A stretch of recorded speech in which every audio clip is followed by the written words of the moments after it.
जय माँ काली, जय माता दी। आज का जो वीडियो है मैं इस टॉपिक के ऊपर बनाया है कि व्हाट्सएप पर मैसेज आया था कि शाबर और साबर ये कौन सी महाविद्या है और इसको कैसे सिद्ध किया जाता है, और अगर ये विद्या हमने सीख ली तो हम क्या क्या कर पाएंगे। तो आज मैं इसी विद्या के ऊपर बताने जा रहा हूँ। देखिए, साबर और शाबर विद्या क्या है वो मैं आपको बताता हूँ। पहले शाबर मंत्र जो होते हैं ना, वो होते हैं हमारी भाषा में, जो हमारे देहाती गांव की भाषा होती है ना। जैसे हमारे गांव में समझ लियो कि मैं आपको एक मंत्र बोल के बताता हूँ। जैसे मंत्र सुनिए। करीम कालिका 16 वर्षीय जवान, हाथ में खड़े खप्पर तीर कमान, गले नरमुंड माला रहे शमशान, आओ माँ काल के कहना मेरा मान, ना आओ तो काल भैरव की दुहाई। ठीक है ना, ये हुआ साबर मंत्र। ठीक है ना। अब इस मंत्र को जो है हम इससे भी ज़्यादा खतरनाक बना सकते हैं। ठीक है ना। उसमें क्या होगा, उसमें थोड़ा सा संकट का जो है चेहरा आपके लिए बन सकता है, खतरा बन सकता है आपके लिए उस मंत्र में क्या होता है, जैसे हम बोल देते हैं मंत्रों में कि अगर तू मेरा काम ना करे तो माता पार्वती के सिर पर चीर फाड़ चोट पड़े, भगवान भोलेनाथ का त्रिशूल धरती पर गिरे, ऐसी चीज़ें बोलते हैं। ठीक है ना। कहीं पर तो हम कहते हैं कि अगर हमारा काम न करे तो काली की सेज पर पग धरे। ठीक है ना, ऐसी चीज़ें बोलते हैं। और ऐसे ही बोलते हैं अगर हमारा काम न करे तो तुझे माँ बहन भांजी की कसम। आन का मतलब कसम होता है। ठीक है ना। तो ऐसे मंत्र जो होते हैं ना, ये शाबर मंत्र होते हैं। और एक मंत्रों में हम कुछ बोलते हैं, मेरी भक्ति गुरु की शक्ति, फुर्रे मंत्र ईश्वरो वाचा। ठीक है ना। ये जो मंत्र होते हैं ना, ये शाबर और साबरे होते हैं। ठीक है ना। इन मंत्रों को जो है अगर कोई साधक सिद्ध करने के लिए बैठा है तो मेरी तरफ से एक बात जान ले कि इस मंत्र को बिल्कुल भी बिना गुरु के निर्देश में कभी भी जो है ना जपे। कई लोग जो है वो ऐसे जपना शुरू कर देते हैं, वो कहते हैं कि हमें तो कुछ हुआ ही नहीं, हमने तो इतना जप दिया, हमें कुछ नहीं हुआ।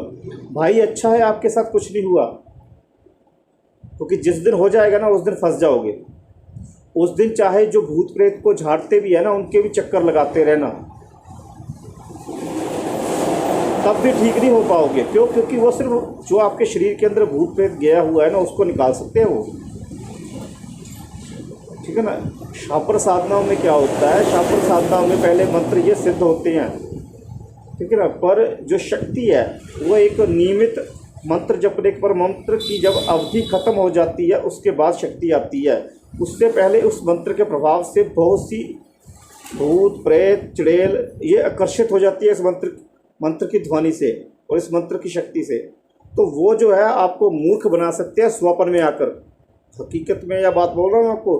स्वप्न में क्या होता है, जब आप स्वप्न मंत्र के प्रभाव से जो आप स्वप्न के बाहर जाते हो ना, स्वप्न में जाते हो सॉरी, तो ये स्वप्न में जो है आपको, जैसे मैं आपको एक उदाहरण देता हूँ, आपने परी का शाबर मंत्र जप किया तो परी को तो आने को टाइम है, मंत्र जप कर रहे हो, परी को तो आने को टाइम है। ठीक है ना। तो वो शक्ति जो है परी का रूप धारण करके आएगी और आपको मूर्ख बनाएगी स्वप्न में वो आपको ज़्यादा से ज़्यादा जागृत अवस्था में रखेगी, ताकि आप जो है सो ना सको। ज़्यादा सपने दिखाएगी अपने, और आपको कोशिश करेगी कि धीरे धीरे, मैं आपको बताता हूँ, आपने देखा होगा ना कईयों को भूत प्रेत के सपने भी आते हैं। ये बात आपने सुनी होगी कि भाई उसको भूत प्रेत लग गया, उसको भूत प्रेत के सपने आते हैं। तो भाई स्वप्न में भूत प्रेतों का जो लोक का दरवाज़ा होता है वो भी खुलता है, तो वो उसको जो है अपने लोक में लेकर जाने की कोशिश करते हैं, जहाँ पर वो कई प्रकार की उसको यातना दे सकते हैं। ठीक है ना। और जब यातनाएं होंगी तो दिमाग की वो अपसेट होगा इंसान, और स्वप्न में जो वो उसको चोट पहुँचाने की कोशिश करेगी, वो चोट धीरे धीरे जो है उसके शरीर पर असर करना शुरू कर देगी। ऐसा केस मेरे पास आया था, इसलिए मैं आपको बता रहा हूँ। वो लड़का बहुत से लोगों के पास गया, उसको कोई इलाज ही नहीं मिल रहा था। एक नहीं, बहुत से केस आए ऐसे। वो कहता है कि मैं जो भूत प्रेतों को झाड़ा करते हैं, भूत प्रेतों को निकालते हैं, वो कहता है कि भाई तेरे को भूत चिपका ही हुआ नहीं है। अब उस व्यक्ति को इस चीज़ के बारे में नॉलेज नहीं है।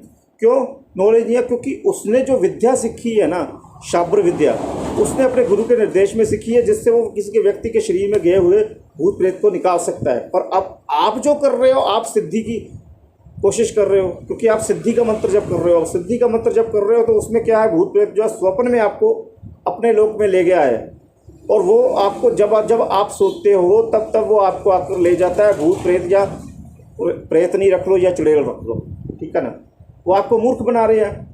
और जब तक आप समझते हो तब तक देर हो चुकी होती है, क्योंकि कई बार भूत प्रेतनियाँ चुड़ैल जो है स्वप्न में आपके साथ सेक्स करने लग पड़ती है। तो धीरे धीरे आपके शरीर पर कब्जा करना कोशिश शुरू हो जाता है उनका, आपके शरीर पर कब्जा करना, और धीरे धीरे आपको रोग होने शुरू हो जाते हैं, घर में टेंशन, पैसा, धन रुकना शुरू हो जाता है, और वह धीरे धीरे पूरी कोशिश करती है कि आपके शरीर के ऊपर आ जाए। जैसे आपने देखा ना कि भूत आ जाता है भाई, शरीर के ऊपर आ जाता है एकदम से, तो वो ये चीज़ धीरे धीरे करेगी आपके शरीर पर कब्जा करने की, और जब शरीर पर कब्जा कर लेगी तो फिर निकालना जो है मुश्किल हो जाएगा, क्योंकि वो टाइम ही नहीं देगी आपको इतना कुछ करने का। तो ये जो शाब्र और साब्र है ना मंत्र, इनको ऐसे मत जप करो यूट्यूब पर से देख कर, ठीक है ना, गुरु की देख रेख में करो।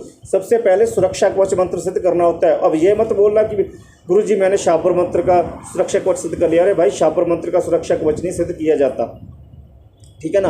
वो क्यों नहीं किया जाता? क्योंकि आप सिद्धि प्राप्ति की कोशिश कर रहे हो, आप भूत प्रेत को उतारने की या कई और चीज़ों को उतारने की साधना नहीं कर रहे हो। और ये जो शाब्र महाविद्या होती है ना, ये गुरु से मिलती है।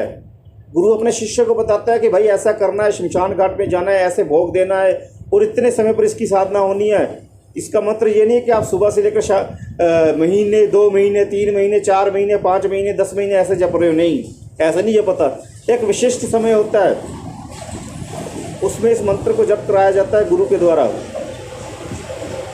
लंबे समय तक जो है मंत्र की साधना जो है एक नक्षत्र में की जाती है। उस नक्षत्र में फिर उसके बाद जो है भोग दे दिया जाता है शमशान घाट में देवी शाब्र और साब्र के देवी देवताओं को। उसके बाद जो है ऐसे ही 2-2.5 साल के बाद जो है उस देवी देवता की बख्श अर्थात उस देवी देवता की कृपा उस व्यक्ति के ऊपर हो जाती है, और फिर वो व्यक्ति कोई भी साधना कर सकता है, क्योंकि वो शक्ति जो है ना फिर वो उसके आत्मा से जुड़ जाती है, और आत्मा से जुड़ जाती है तो फिर जो स्वप्न में भी वो उसकी आत्मा की रक्षा करती है, और कोई भूत प्रेत को उसके स्वप्न में नहीं आने देती। यह ज्ञान कोई नहीं बताएगा, ये वही बताएगा जिसने साधना करके देखी हो और उसे पता हो कि साधना में क्या क्या हुआ है, ठीक है ना। ये किताबों में ज्ञान नहीं मिलेगा आपको। सबसे पहले तो आप अपनी जो अंदर के आपके चक्कर है ना उसको जागृत कीजिए, अपनी ऊर्जा को बढ़ाइए। अपनी ऊर्जा को बढ़ाकर ना आप मोक्ष की प्राप्ति कर सकते हो बीज मंत्रों से, जो वैदिक मंत्र होते हैं, ठीक है ना। उनको सिद्ध होने को टाइम लगता है, पर मोक्ष की प्राप्ति होती है और कई प्रकार की सिद्धियां प्राप्त होती है उससे, ठीक है ना।